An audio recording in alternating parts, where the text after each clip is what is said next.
오늘 요한복음 5장 말씀 세 번째 표적에 대해서 같이 나누겠습니다. 요한복음 5장도 3시간에 걸쳐서 저희가 함께 묵상하고자 합니다. 오늘 성탄절인데 예수님의 탄생을 기록한 복음서가 4복음서 가운데 2개밖에 없습니다. 마태복음, 누가복음.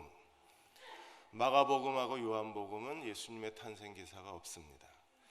근데 마태복음의 기록하고 누가복음의 기록이 다릅니다. 마태복음에서는 동방의 박사들이 헤롯에게 찾아가서 예수가 어디서 태어났는가 유대인의 왕을 찾다가 헤롯이 2살 이하의 사내 아이를 다 죽이는 그런 비극적인 일이 일어납니다. 그런데 고대 문헌에 의하면 헤롯이 죽은 그 연도가 BC 4년입니다. 그러니까 기원전 4년에 헤롯이 죽은 거예요. 그러면 헤롯이 죽기 전에 예수님이 오셨으면 기원전 4년 이전에 예수님이 오신 겁니다. 근데 누가복음 기록에 의하면 누가복음에서는 그 구레뇨 총독이 수리아 총독이 호적을 등록하라고 한 것 때문에 마리아와 요셉이 베들레헴에 왔다가 거기서 예수께서 태어나신 걸로 되어 있습니다. 그러면 구레뇨 총독은 AD 6년에 총독으로 임명되신 사람입니다. 그럼 예수님이 태어났을 때가 AD 6년 이후에 예수님이 태어나신 게 돼요. 또 마태복음에서는 마리아와 요셉이 베들레헴 사람이어서 그래서 베들레헴에서 예수님이 태어나셨는데 누가복음에서는 마리아와 요셉이 나사렛 사람입니다. 그러다가 호적을 등록하라고 그래서 베들레헴에 왔다가 베들레헴에서 예수님이 태어나세요. 마태복음에서는 헤롯이 예수를 죽이려고 하기 때문에 태어나자마자 애굽으로 피신을 했습니다. 근데 누가복음에서는 예수님이 8일 만에 예루살렘에 올라가서 할례를 받으십니다. 예수님의 탄생이 마태복음 기록과 누가복음이 달라요. 우리가 예수를 안 믿겠다고 생각하면 얼마든지 안 믿을 수 있습니다. 기록이 다르기 때문에요. 나중에 우리 천국 가서 청문회 열어서 마태하고 누가를 데려와야 돼요. 그리고 왜 이게 다르냐고 신문을 해야 됩니다. 당연히 모르겠다고 그러겠지만 일단 청문회는 열어야 돼요. 예수께서 하나님의 아들이 사람의 몸으로 세상에 오셨다. 이건 하나님의 계시가 아니면 우리가 알 수도 믿을 수도 없는 지식인 겁니다. 예수께서 왜 하나님이 사람의 몸으로 이 세상에 오셨을까요? 예수께서 이 땅에 오신 목적이 무엇인가를 우리가 알아야 합니다. 성경의 사복음서의 5분의 1이 예수님이 병자를 치유한 사건을 기록해 놓고 있습니다. 요한복음에도 지난주에 헤롯 왕의 신하의 아들을 치유한 사건을 보았습니다. 우리는 그 치유를 통해서 믿음의 본질이 무엇인가를 보았습니다. 오늘은 베데스다 목가에 38년 된 병자를 예수님이 치유하셨는데 이 사건을 통해서 예수께서 왜 이 세상에 오셨는지 예수께서 오신 목적을 우리가 함께 생각해 볼 수 있습니다. 예수님이 베데스다 목가에 오셨는데 성서 고고학에서 이 베데스다 목가를 완벽하게 복원해냈습니다. 이 베데스다 연못은 2개입니다. 그리고 깊이가 한 6m 정도 되고 너비가 축구장만한 너비를 갖고 있습니다. 그리고 실제로 거기에 지붕이 있는 행각 5개가 있었어요. 그러니까 요한복음 5장의 이 사건이 정확한 역사적 사건이라는 사실을 고고학에서 발견해낸 겁니다. 이 베데스다 연못에는 오래전부터 내려오는 전설이 하나 있었습니다. 천사가 내려와서 연못물을 동할 때 누구든지 제일 먼저 들어가는 사람은 낫는다는 전설이 있었어요. 이 베데스다 연못은요 깊이가 6m 정도 됐기 때문에 간헐 온천입니다. 가끔 가다가 용암이 꿈틀거리면서 물이 끓어오르면 사람들이 그것을 천사가 물을 동한다고 생각을 한 거예요. 그리고 누구든지 먼저 들어가면 낫는다는 전설이 내려왔습니다. 한국에도 이런 전설이 많이 있습니다. 제주도에 가시면 돌 하루방이 있는데 그 코를 만지면 아들을 낳는다고 그래서 제주도 신혼여행 가신 부부들은 반드시 그 코를 쓰다듬고 와야 됩니다. 부산에는 등남불이라고 그래서 이 조그만 불상이 하나 절에 만들어 놓고 스님이 아주 머리가 좋은 사람입니다. 그래서 이 불상을 쓰다듬고 가면 아들을 낳는다고 이렇게 소문을 내서 많은 분들이 그 절을 찾아오신다고 했습니다. 미국에 가고 싶은 대학 중에 하나가 하버드 대학이 있는데 그 하버드 대학 안에 그 하버드를 창시한 존 하버드 동상이 있습니다. 그 동상에 사람들이 길게 늘어서 있습니다. 왜냐하면 동상에서 사진 찍고 존 하버드 동상의 그 발을 손으로 쓰다듬으면 본인이 하버드 대학을 들어가거나 본인이 못 들어가면 아들, 딸들이 하버드 대학을 들어간다는 전설 때문에 그래서 길게 줄을 서서 동상하고 사진을 찍고 존 하버드의 구두를 이렇게 손으로 만지고 오신다. 베데스다 전설에 자기의 미래와 운명을 맡기고 그 행각 5에 모여있는 많은 병자들이 있었어요. 어떤 사람들이 있었습니까? 5장 3절에 많은 병자 곧 시각장애인, 그리고 다리 저는 사람들, 혈기 마른 자, 중풍병자들이 자신의 병든 몸을 끌어안고 그 베데스다 연못에 물이 동하기를 기다리고 있었습니다. 거기에 예수님이 만난 사람은 어떤 사람입니까? 5장 5절에 거기에 38배 된 병자가 있더라. 38년 된 병자를 주님이 만나셨습니다. 38년. 예수님 당시의 평균 수명이 40세에서 45세입니다. 그럼 이 사람은 38해를 병자로 누워 있었어요. 그의 인생 거의 대부분을 그는 고통 가운데 지내야 하고 불행과 절망 가운데 인생을 다 허비한 사람입니다. 그는 평생을 패배자로 살았어요. 그는 어쩌면 결혼도 하지 못하고 아들, 딸도 없이 힘겹게 하루하루 먹을 것을 찾아서 하루하루 버티며 살았던 정말 가난한 사람일 수도 있습니다. 주님께서 이 38년 된 병자를 찾아가셔서 치유한 사건이 오늘 본문의 사건이에요. 이 38년 된 이 사람은 바로 이 시대의 현대인들의 자화상입니다. 우리가 그 38년 된 병자와 똑같은 사람이에요. 오늘 5장 1절에서 18절까지를 크게 두 문단으로 나눌 겁니다. 먼저 5장 1절에서 9절까지 세상 법칙과 그리스도를 비교해 보려고 합니다. 베데스다 목가에 내려오는 전설은요, 이게 이 세상 살아가는 세상 성공 법칙입니다. 이 세상은요, 어떤 법칙으로 움직여갑니까?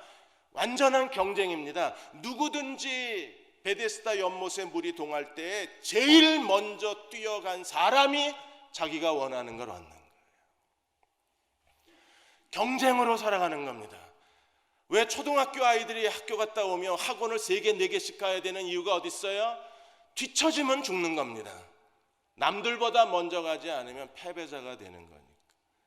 그래서 부모들은 아이들을 그 초등학교 때부터 아이들, 유치원 때부터 아이들을 그렇게 학원으로 보내는 이유는 경쟁력 있는 사람으로 살라는 거예요. 먼저 뛰어든 사람이 자기가 원하는 걸 얻는다. 이게 세상 법칙이고 베데스다 연못에 내려오는 신화요 거짓된 전설인 거예요.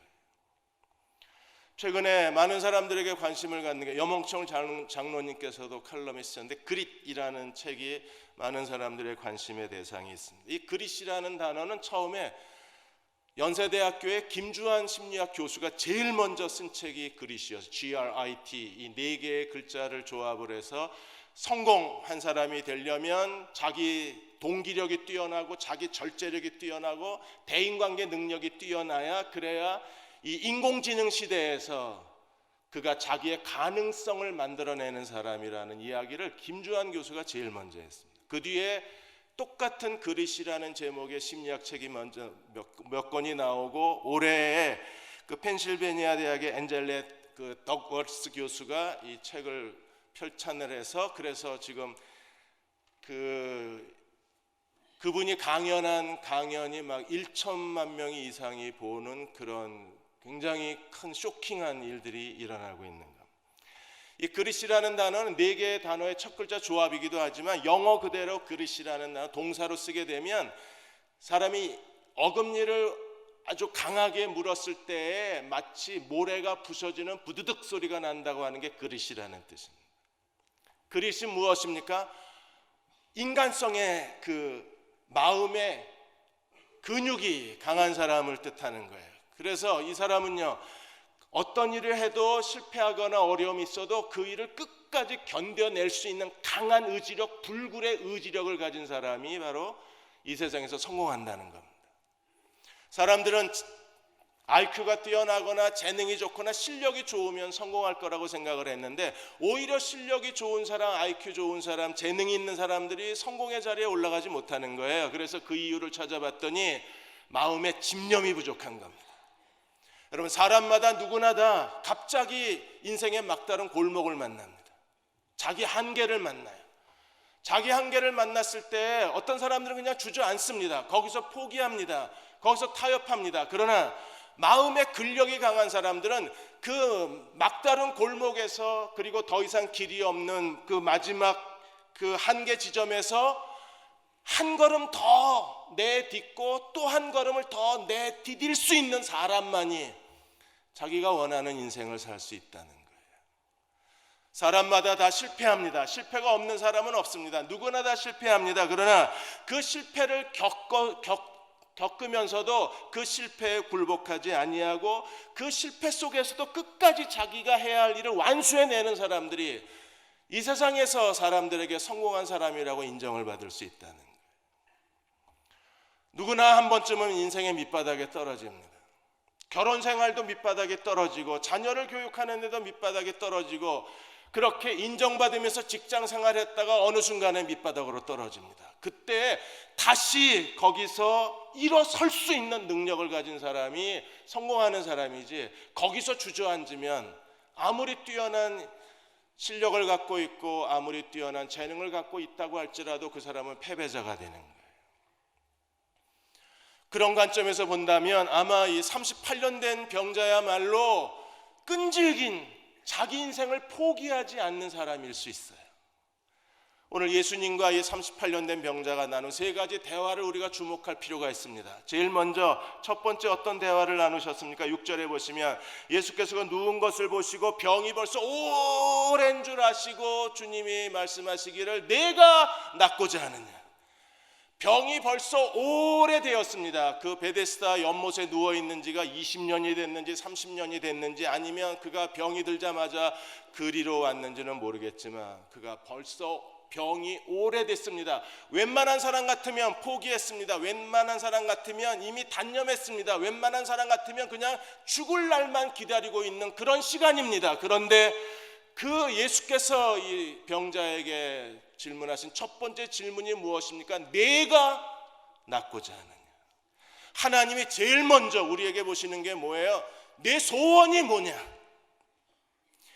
오늘 내가 나에 대해서 뭘 원하고 있나? 이게 분명하고 이게 강해야, 그래야 하나님이 내 인생에 뭔가를 더해 주실 수 있지. 마음이 비어있는 사람들, 소망이 분명하지 않는 사람들, 내가 무엇 해주길 원하느냐에 대답할 수 없는 사람들에게 하나님은 아무것도 주실 게 없는 거예요.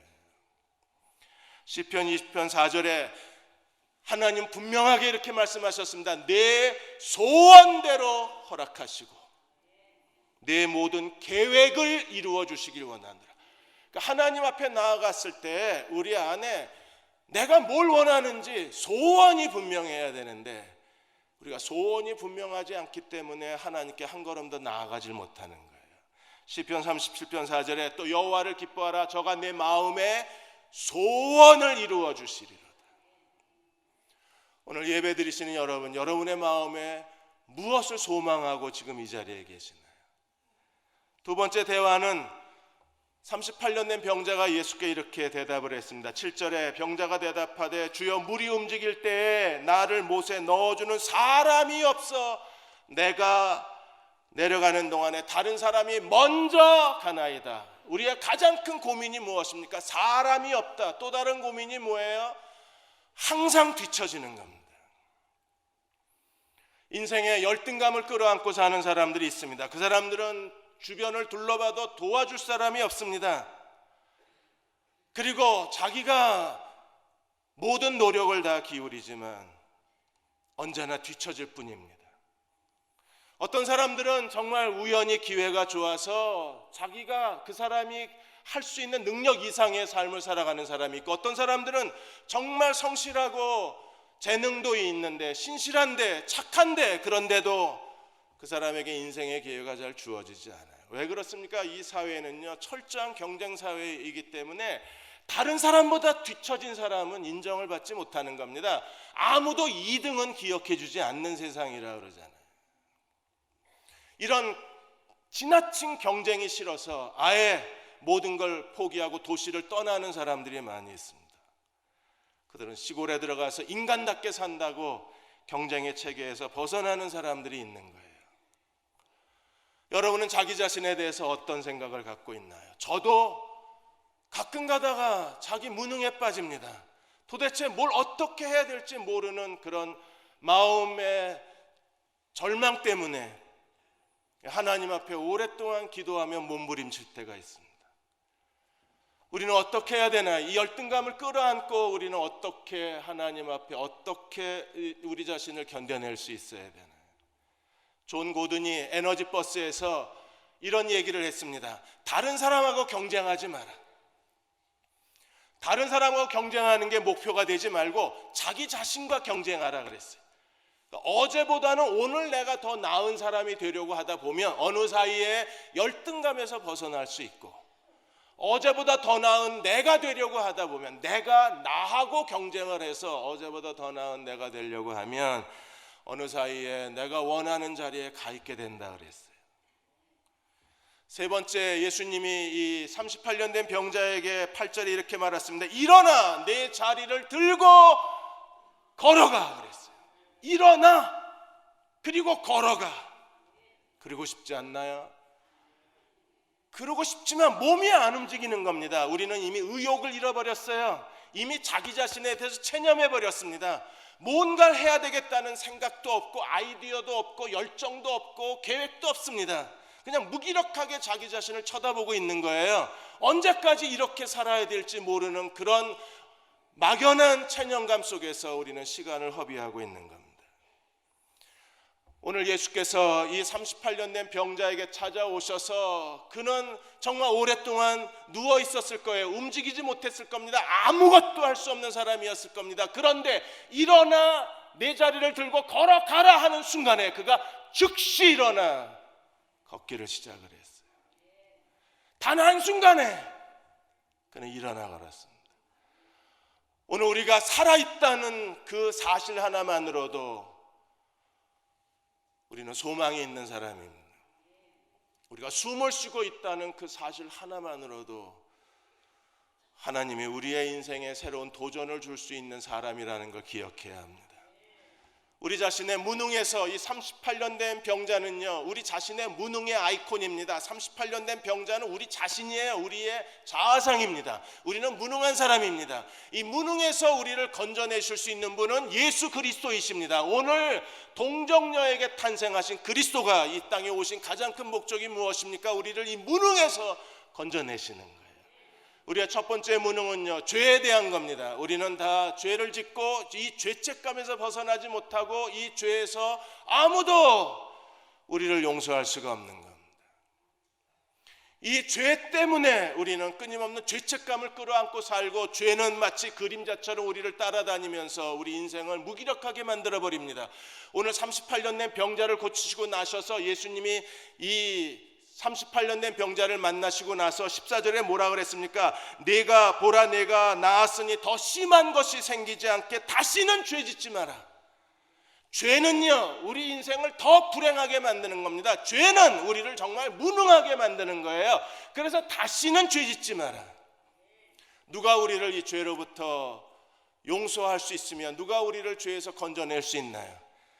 오늘 예수께서 태어나실 때 천사가 예수님의 이름을 가르쳐주고 예수라고 부르라고 말하면서 뭐라고 그랬습니까? 저가 자기 백성을 그들의 죄 가운데에서 구원할 자이심이라.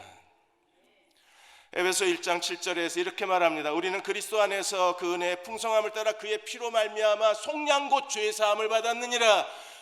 죄를 사하는 권세는 오직 주님에게만 있습니다.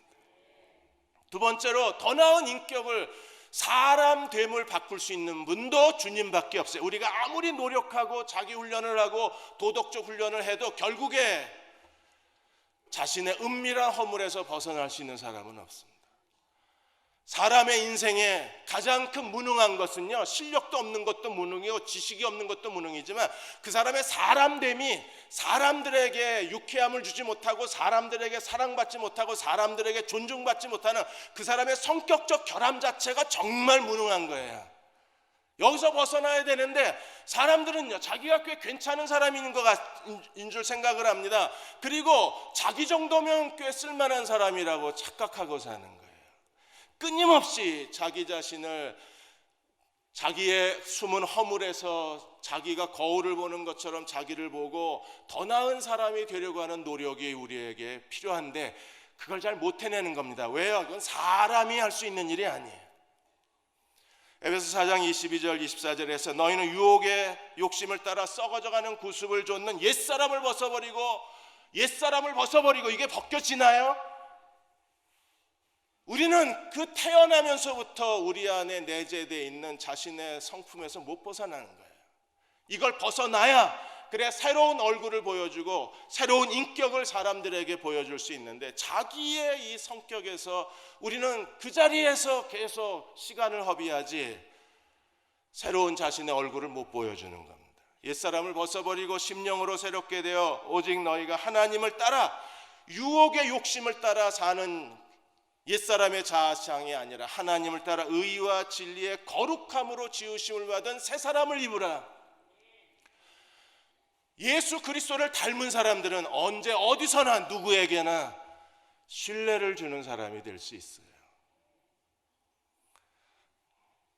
김주환 교수가 그릿이라는 그분의 책에서 그런 얘기를 했습니다. 이제 인공지능 시대입니다. 사람이 인공지능을 당해낼 수는 없어요. 지능적으로는 이제 인간은 더 이상 두뇌나 지능이 인공지능을 넘어설 수가 없는 겁니다. 그러면 인공지능 세상에서 우리가 어떻게 생존 가능성이 있는가? 인간성이 좋아야 된다는 거예요. 그래서 김주환 교수는 인간성의 능력이라고 그랬습니다. 어떤 인간성을 가져야 되는가?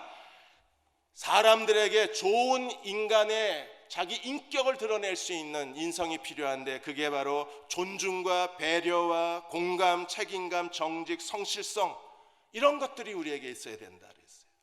무엇보다도 성실하고 정직한 사람으로 살아갈 수 있는 자기 조절력이 뛰어나야 되고 그러니까 어디서나 성실하고 정직해야 되는 거예요. 요즘 청문회 보면서 저희가 정말 끔찍한 게 무엇입니까? 다 모른답니다.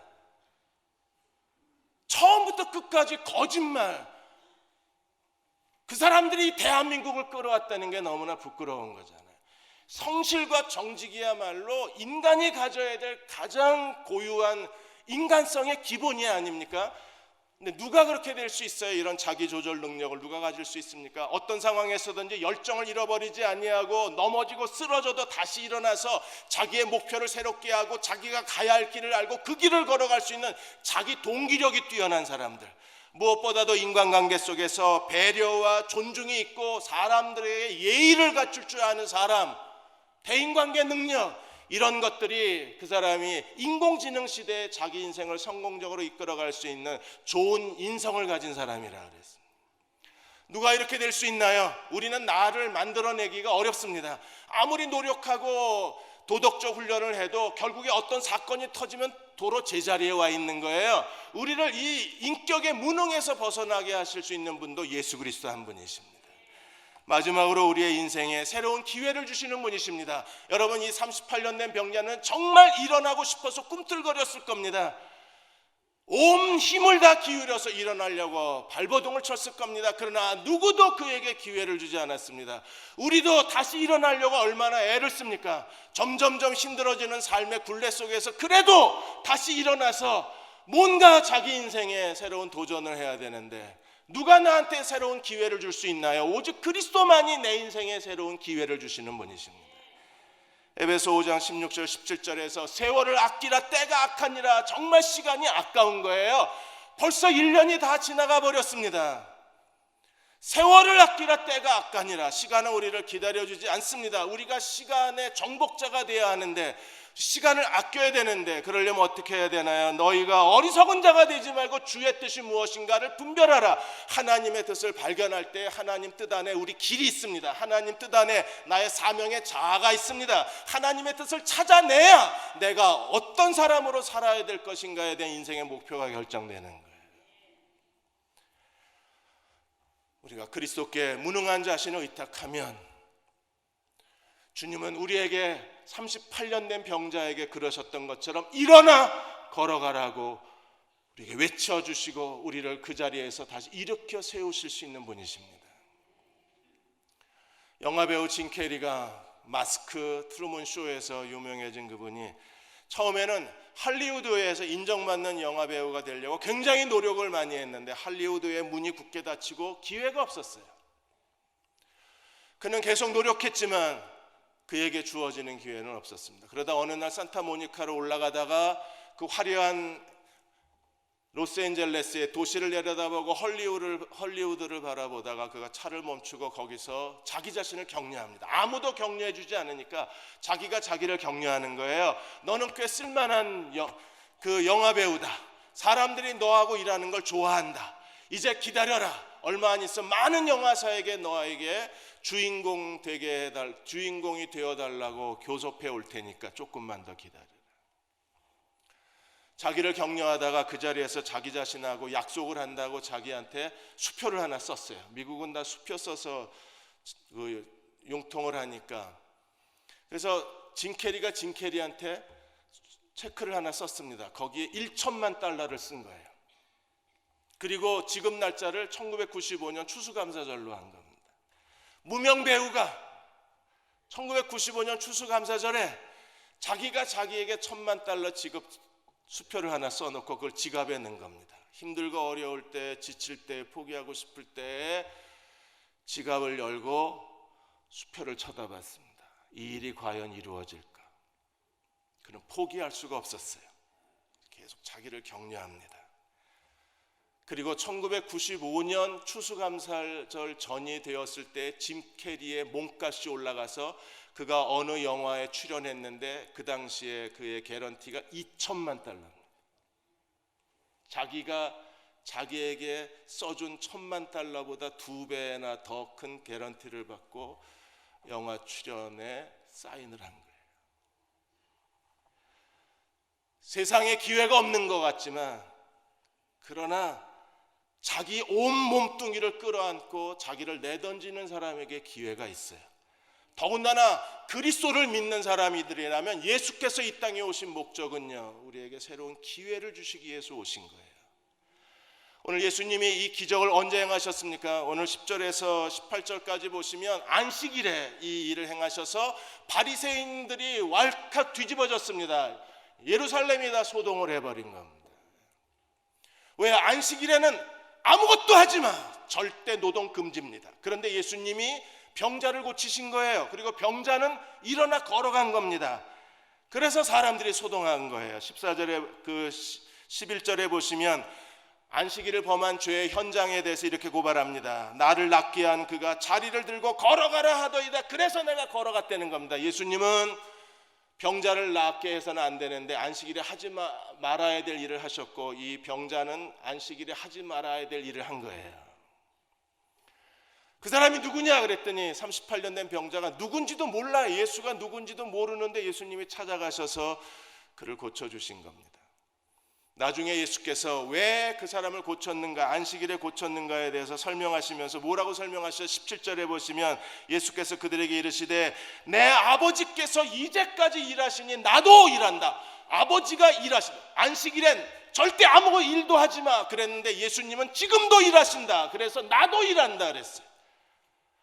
여러분, 안식일은 주일입니다. 우리가 지금 안식일, 주일을 온전히 지키고 있나요? 여러분이 여기 와서 1시간 억지로 힘들게 무표정하게 예배드린다고 안식일 지킨 건가요? 안식일은 아버지가 일을 하셔야 돼요. 안식일의 목적, 율법의 목적이 무엇입니까? 아버지의 일의 목적이 뭐예요? 아버지의 일은요, 우리를 더 나은 사람으로 만들어내시는 겁니다. 아버지의 일은요, 하나님이 계획하신 대로 내 인생을 완성시키시는 것이 아버지의 일입니다. 38년 된 병자처럼 무기력하게 그 자리에 누워서 인생을 허비하는 게 아버지 뜻이 아니라 일어나 걸어가라 하신 게 아버지의 뜻인 거예요. 우리가 더 이상 절망 가운데, 열등감 가운데 시간을 허비하는 것을 하나님은 원하지 않습니다. 우리가 진정한 안식일을 지킨 사람이라면, 그리고 하나님을 아버지라고 부르는 사람이라면, 우리는 예수께서 38년 된 병자를 일으키 세우신 것처럼 우리 인생을 그분께 의탁해 드리고 그분이 다시 일으켜 세워드려 내어드려야만 합니다. 예수님이 하나님을 아버지라고 불러가지고, 그래서 18절에 보시면 유대인들이 또 한 번 소동이 일어났습니다. 유대인들이 이로 말미암아 더욱 예수를 죽이고자 하니 이는 안식일을 범할 뿐 아니라 하나님을 자기 친아버지라고 하여 자기를 하나님과 동등으로 삼으심이라 하나님을 친아버지라고 했다고 그래서 신속 모독죄로 고발을 당한 겁니다. 안식일을 범했지, 하나님을 친아버지라고 불렀지. 여러분, 우리가 지금 안식일을 지키고 있는 걸 믿으십니까? 하나님 우리의 친아버지이심을 믿으십니까? 그렇다면 38년 된 병자가 일어나야죠. 아프리카의 에티오피아는 그야말로 베데스다 못 같답니다. 왜냐하면 사람들이 작은 사고에 치료를 받지 못해서 그냥 방치해 두다가 신체 불구가 되는 사람들이 많은 거예요. 신체 장애를 가진 사람이 많은 겁니다. 어떤 아이는 모기가 물렸는데 이게 곪은 겁니다. 그걸 치료 안 하고 뒀다가 다리가 썩어가지고 결국에는 다리 하나를 잃어버린 애도 있고, 말라리아 걸렸다가 그 열 때문에 너무 힘들게 치료를 못하고 있다가 애가 척추가 뒤틀려서 평생을 장애인으로 살아가야 되는 거예요. 거기에 그 에티오피아의 잽 앵기스투 목사님이 계신데, 이 잽 앵기스투 목사님은 정말 순수한 믿음을 가지신 분이십니다. 어느 날 거기 예배 드리러 왔는데 그 예배에 손가락이 없는 아이가 예배를 참석한 거예요. 그러니까 처음 태어날 때부터 이 아이는 기형아로 태어난 겁니다. 여기 손바닥까지는 있는데 손가락이 없는 겁니다.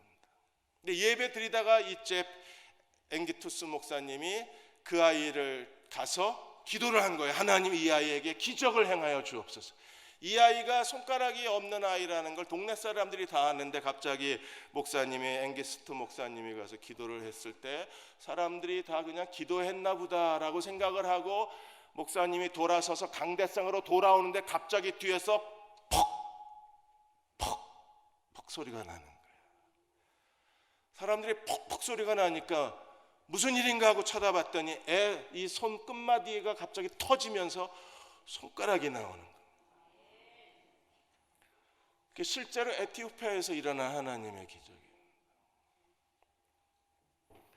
그 얘기를 들은 미국의 한 목사님이 왜 우리에게는 이런 일이 일어나지 않을까를 고민하게 된 거예요.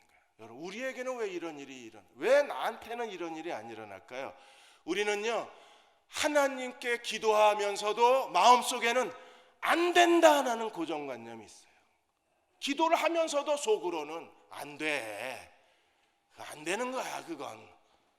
그리고 기도를 하는 거예요. 우리는 생각이 너무 많고 너무 똑똑하고 너무 상식적인 거예요. 그건 성경에 있는 거지, 그냥 기도하라니까 기도하는 거지, 그런 일은 절대 안 일어나. 그러니까 안 일어나는 거예요. 제 얘기입니다. 믿음이 없는 거예요. 계속 기도하면서도 속으로 그럽니다. 괜히 기도했다가 이거 왜 기도했지? 기도했다 안 되면 망신당하는 거 아니야? 뭐 이런 생각들. 내가 기도한다고 뭐 나아지는 게 있겠어? 뭐 이런 생각들. 기도해도 아무 일이 안 일어나요. 여러분, 하나님은 어떤 분이십니까? 잠언 16장 3절에 너의 행사를 여호와께 맡기라. 저를 의지하면 저가 이루시고 행사를 맡기면 너의 경영하는 것이 이루어지리라. 맡긴다는 게 뭐예요? 온전히 그분의 손에 자기의 전부를 의탁하는 거잖아요. 우리가 자기 인생을 주의 손에 맡기면 주님은 어떻게 하시나? 이사야 43장 19절 20절에서 보라, 내가 새 일을 행하리니 이제 나타낼 것이라. 내가 새 일을 행하리라. 38년 된 중풍병 나면서부터 누워있던 이 사람에게 그의 새 일은 뭐예요? 다시 일어서는 거잖아요. 내가 새 일을 행하리라. 너희가 그것을 알지 못하겠느냐? 반드시 내가 광야의 길을, 사막의 강을 내리라. 여러분, 광야는요, 길이 없어서 광야입니다. 그런데 하나님이 길을 만들어내시겠다는 거예요. 사막은요, 물이 없어서 사막입니다. 그런데 강물을 만들어내시겠답니다. 그리고 하나님께서 내가 광야의 길을, 내가 광야의 물을, 사막의 강들을 내어 내 백성, 내 택한 자가 마시게 할 것이라. 오늘 우리의 삶을 주님께 의탁하십시다. 주님이 이 세상에 오신 목적은요, 무능한 내 인생을 다시 일으켜 세우러 오신 거예요. 그분의 손에 맡기시면 우리에게 새로운 도전과 기회를 주실 것입니다. 모든 힘을 다해서 오늘 아무 일도 일어나지 않으면 내일도 의지할 수 있는 믿음의 끈기, 믿음의 강한 의지가 우리에게 있어야 돼요. 그러면 반드시 하나님께서 어느 날 일어나 내 자리를 들고 걸어가라 말씀하시는 그날 우리는 다시 일어나 걸어갈 수 있습니다. 그러한 믿음의 종들이 되시기를 주의 이름으로 축원합니다. 다 일어나셔서 126장 1절하고 3절 부르시고 기도하고 축도하겠습니다.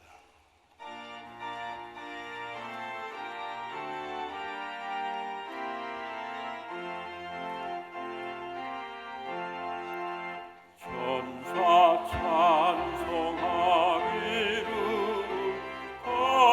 거룩하신 구주께 영광 돌려보내세.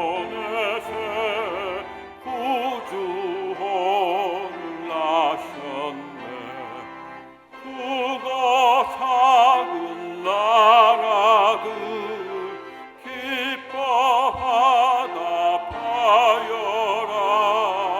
영광 받을 왕의 왕 베들레헴 나신 주.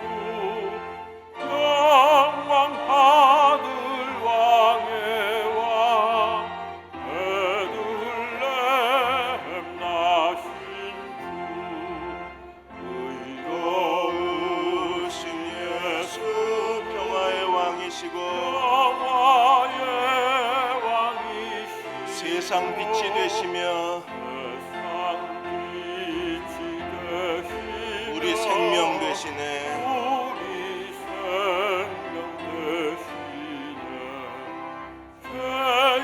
죄인들을 불러서 거듭나게 하시고 영생하게 하시니 함께 찬양하여라.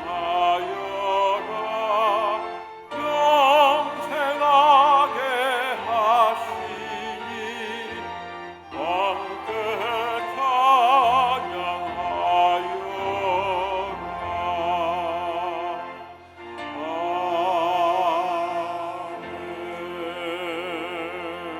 아멘. 오늘 이 땅에 오신 예수님은 세상의 빛이시고 우리의 생명이십니다. 우리의 무능한 삶을 다시 살려내실 수 있습니다. 우리는 하루하루 자기 무능과 싸웁니다.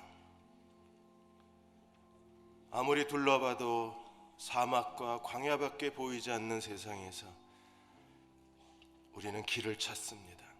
하나님, 내 인생을 주께 의탁합니다. 무능한 나를 주께 맡깁니다. 하나님, 내 인생에 새로운 일을 행하여 주옵소서.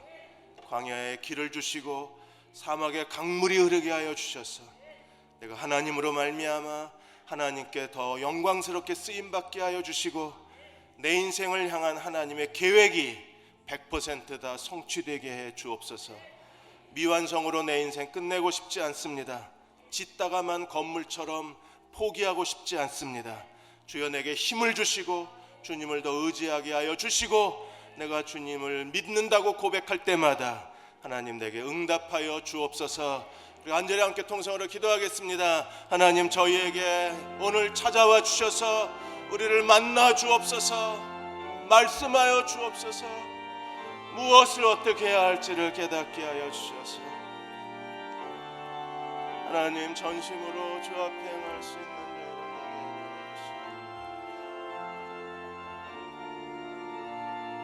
하나님, 짓다가만 내 인생 되지 않게 해주시고 견뎌내게 주옵소서. 견뎌내게 주옵소서. 이 자리를 버텨내게 주옵소서. 견딜 수 있는 힘을 종들에게 주시고 오 성령님, 우리를 가르쳐 주셔서 끝까지 인내하게 하여 주시고 아버지가 일하고 계심을 믿습니다. 하나님, 아무 일도 없는 것처럼 보여질지라도 실망하거나 낙심하지 않게 하여 주옵소서. 오 아버지, 주의 얼굴을 뵙게 하여 주시고 주의 얼굴을 뵙게 하여 주옵소서.